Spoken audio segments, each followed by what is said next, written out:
नमस्कार दोस्तों, मैं नागेश गुप्ता और आज हम आए हैं सचिन के पारडी गढ़े गांव में, जहां पे मातोश्री शिव कुंवरबा ट्रस्ट बापा सीताराम मंदिर आया हुआ है, जहां भी सचिन के पारडी गढ़े बापा सीताराम मंदिर, मातोश्री शिव कुंवरबा ट्रस्ट, और मैं उनको भी धन्यवाद देता हूँ।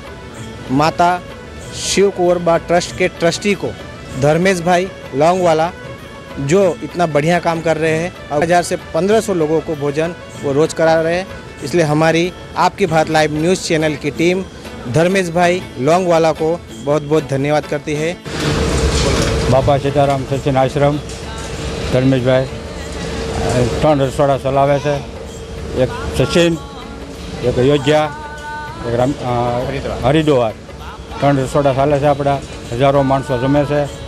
અહીં કોઈ વસ્તુ ખૂટતું નથી, ગમે ત્યારે આવે ગમે ત્યારે જમીન લઈ આવે, કોઈ પાસેથી કોઈ વસ્તુ લેતા નથી આપણે।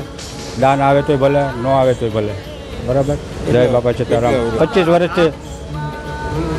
25 વર્ષથી આપણે આ રસોડું ચાલે છે।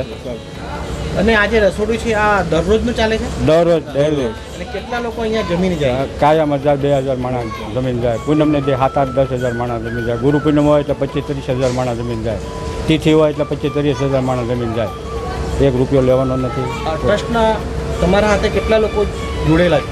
અમારા સાથે જોડેલા છે લગભગ 25 જણા, 25 જણા। અને આપણા અહીંયા બાપા સીતારામ મંદિર ટ્રસ્ટીનું નામ કહી દેજો। હા, ધર્મેશ બાપા, ધર્મેશ શિવ કુંવરબા ટ્રસ્ટ, શિવ કુંવરબા ટ્રસ્ટ હિસાબે બોલો કાકા।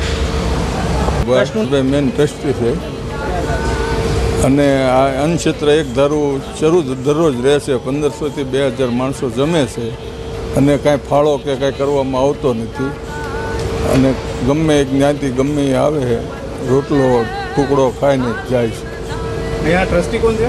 ધર્મેશ બાપા। ધર્મેશ બાપા, અહીંયાનું એમને પ્રેરણા કેવી રીતે મળી? એને બાપાએ આશીર્વાદ આપેલા છે, બજરંગદાસ બાપાએ।